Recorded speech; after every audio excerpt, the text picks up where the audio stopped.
নমস্কার। আজকের গল্প দৃষ্টিদান, লিখেছেন সুজাতা ঘোষ। ডোরবেল বাজে। রিমা, আসছি আসছি। এ কি তুমি? আন্টি, পরমা কেমন আছে? সেটা তোমার না জানলেও চলবে। তোমাকে কতবার বারণ করেছি এ বাড়িতে তুমি আসবে না। পরমার সাথে তোমার কোনো সম্পর্ক আমি মানি না।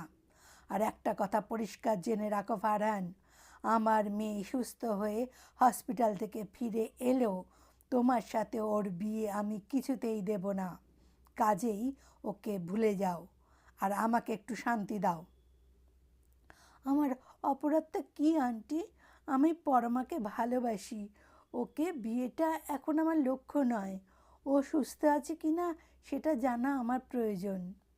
কোনো প্রয়োজন নেই তোমার। আর তোমার অপরাধ তোমার জাত, তোমার ধর্ম। আর কি বললে? ভালোবাসো? তোমরা ভালোবাসতে জানো? ভালোবাসার মানে বোঝো? তোমরা শুধু ধ্বংস করতে জানো। তবে একটা কথা জেনে রাখো ফারহান, আমি যতদিন বেঁচে আছি আমার মেয়ের জীবনকে ধ্বংস করতে তোমায় আমি দেব না। আর একটা কথা, ভুল করেও আমার মেয়েকে হাসপাতালে দেখতে যাবার কথা মনেও আনবে না। মুসলমান মানেই কি শুধু ধ্বংস করে? একথা ঠিক নয় আন্টি। কবি নজরুল ইসলাম, আমাদের প্রাক্তন রাষ্ট্রপতি আব্দুল কালাম আজাদ, তারা কেউ ধ্বংস করেননি। তাদের মহান সৃষ্টি এবং কর্মের জন্য তারা আজ বরেণ্য। আর আমি মুসলিম বলে আপনার এত ঘৃণা আমাকে কেন আন্টি? তুমি মানুষ? আমার একমাত্র মেয়ে হাসপাতালে মৃত্যুর সাথে লড়াই করছে আর তুমি আমাকে দাঁড়িয়ে দাঁড়িয়ে সম্প্রীতির বাণী শোনাচ্ছ। তোমার লজ্জা করছে না? আমি শুধু জানতে এসেছিলাম পরমা কেমন আছে। অনেক দিন ওকে দেখিনি আন্টি। একবার অনুমতি দিন ওকে দেখতে যাবার, প্লিজ। আমি দূর থেকে একবার দেখেই চলে যাব, কথা দিচ্ছি। আমার প্রাণ থাকতে এ অনুমতি তুমি পাবে না। এখন যাও। হ্যালো হ্যালো হ্যাঁ, আমি রিমা চক্রবর্তী বলছি। কোত্থেকে? ও, RN টেগোর থেকে। হ্যাঁ হ্যাঁ, বলুন।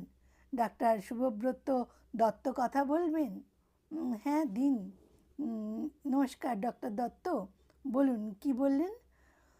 যত তাড়াতাড়ি সম্ভব ওর কিডনি ট্রান্সপ্ল্যান্ট করতে হবে। আচ্ছা, আমি দেখছি। ডোনার যদি আমি হই তাহলে বাকি খরচ কত পড়বে? 3 লাখ? ঠিক আছে, আমি আসছি, এক্ষুনি আসছি। আমি যেভাবেই হোক আমার মেয়েকে আমায় বাঁচাতেই হবে ডাক্তার। আসছি আমি। রাত প্রায় 9টা বাজলো।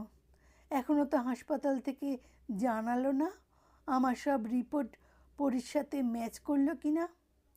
আমি কি একবার ফোন... ওই তো ফোন এসেছে।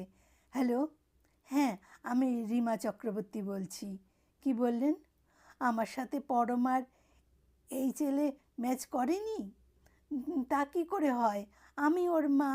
আপনাদের কোথাও একটা ভুল হচ্ছে। মায়ের সাথে মেয়ের রিপোর্ট ম্যাচ করবে না? কি বললেন? সেটা ম্যান্ডেটরি নয়? অন্য ডোনার খুঁজব? আচ্ছা, আমি দেখছি। কি ব্যাপার বড়দি, তুই? আমাকে ওই নামে ডাকার অধিকার আপনি হারিয়েছেন মিসেস সীমা গাঙ্গুলি। আপনার হাজব্যান্ড, দুর্ভাগ্যবশত যিনি আমার প্রাক্তন স্বামী এবং আমার মেয়ের বাবা, রঞ্জন গাঙ্গুলি, তিনি আছেন? আছেন, ভেতরে আসুন। আপনি বসুন, আমি ডেকে দিচ্ছি। চা কফি কিছু? আমি এখানে খেতে আসিনি, ওনাকে ডাকুন। ডাকছি। কি ব্যাপার রিমা? তোমাকে অনেকবার বলেছি কিছু বলার থাকলে ফোনে বলো। এখানে আসার কি খুব দরকার ছিল? ফোনে কথা বলা গেলে ফোনেই বলতাম। আমারই ছোট বোনকে নিয়ে পাতা তোমার সাজানো সংসারে অপমানিত হতে আমি আসতাম না। যা বলার আছে তাড়াতাড়ি বলো, আমাদের অফিসে বেরোতে হবে। এত বদলে গেছো তুমি। একবারও জানতে চাইলে না মেয়েটা কেমন আছে, যে মেয়েটা তুমি ছাড়া কিছু জানতো না? পরীর খোঁজ আমি হাসপাতাল থেকে নিয়ে নিই। তুমি কী জন্য এসেছো সেটা বলো।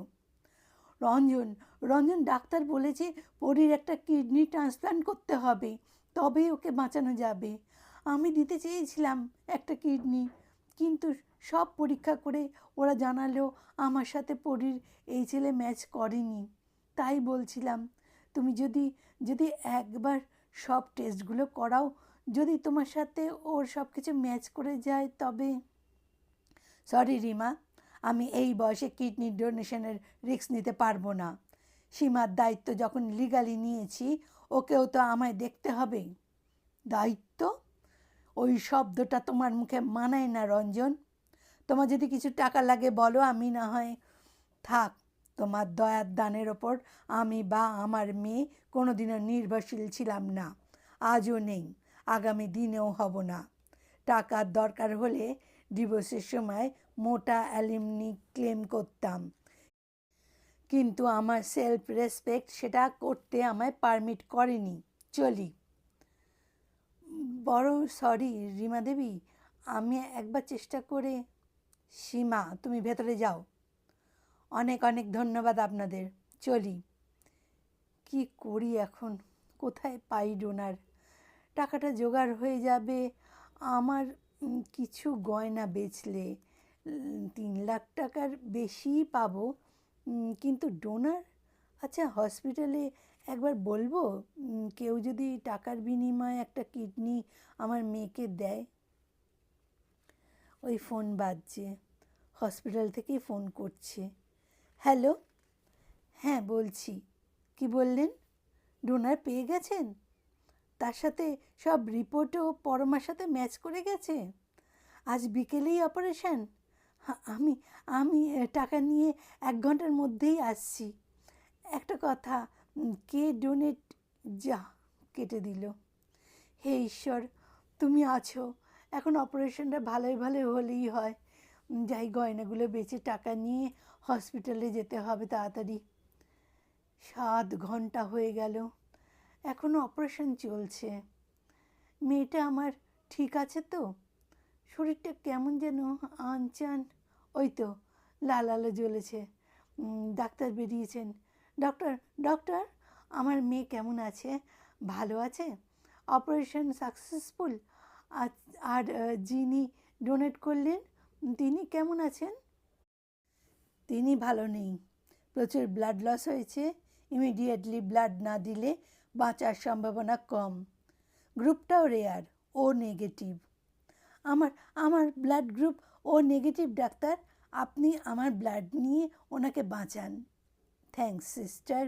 সিস্টার, ব্লাড ডোনার পাওয়া গেছে, ওনাকে এক্ষুনি ভেতরে নিয়ে যান। রিমা দেবী, আপনি ঠিক আছেন তো? সিস্টার, ওনাকে 2 গ্লাস দুধ আর 2টো ডিম সেদ্ধ খাওয়ান। আপনি আজ রক্ত না দিলে ছেলেটা বাঁচত না।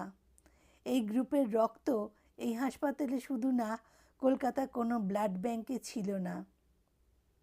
আমি একবার আমার মেয়েকে দেখব ডাক্তার। অবশ্যই দেখবেন, তবে দূর থেকে। আসুন, ওই দেখুন আপনার পরমা। পড়ি, মা আমার পড়ি। ও ও জ্ঞানে আছে তো? হ্যাঁ, ওর জ্ঞান ফিরেছে। কড়া সিডেটিভের জন্য ঘুমোচ্ছে। পরশু সকালে কথা বলতে পারবেন আশা করি। আর ওই যে কিডনি দিয়ে আমার মেয়েকে নতুন জীবন দিল, তাকে একবার দেখা যাবে ডাক্তার? সে তো আমার কাছে ঈশ্বরের এক রূপ। আসুন, ওই দেখুন। এ কি, এ আমি কি দেখছি? কাকে দেখছি? এ তো ফারহান। ও নিজের একটা কিডনি দিয়ে আমার পরীকে বাঁচালো, আর আমার রক্ত ওকে বাঁচালো। এ তোমার কেমন খেলা ঠাকুর? তবে তো ফারহান, আমি, পড়ি, আমরা সবাই এক সূত্রে বেঁধে গেলাম। কে হিন্দু, কে মুসলমান, আমাদের 3জনের শরীরে আজ 3জনের রক্ত মিলে মিশে একাকার হয়ে গেছে। আমায় ক্ষমা করে দাও ফারহান, তাড়াতাড়ি সুস্থ হয়ে ওঠো। তোমরা দুজন তারপর তোমাদের দুজনের বিয়ে আমি ধুমধাম করে দেব। আমি এতদিন অন্ধ ছিলাম, আজ আমার চোখ খুলে গেছে। তুমি শুধু আমার মেয়েকে কিডনি দান করনি ফারহান, আমায় নতুন দৃষ্টি দান করেছ। আমায় ক্ষমা করো ঈশ্বর, ক্ষমা করো ফারহান, ক্ষমা করো, ক্ষমা করো।